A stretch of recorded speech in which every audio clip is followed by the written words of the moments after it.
Hello guys, good morning. So gamay ra gid kalainan guys ang seaman ug ang policeman.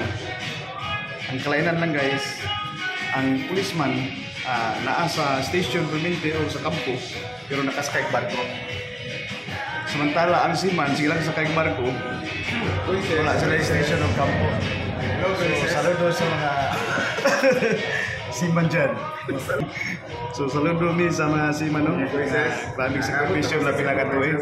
Pila nila katuig nga nagbabad sa barko.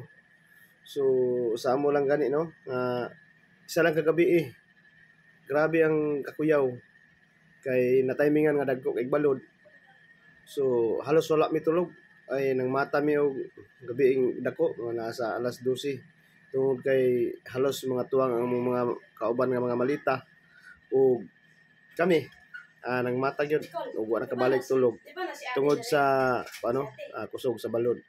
So saludo kami sa mga kauban nato, mga amigo, mga kaisunan nga seaman nga nagsakripisyo para sa ilang mga pangandoy.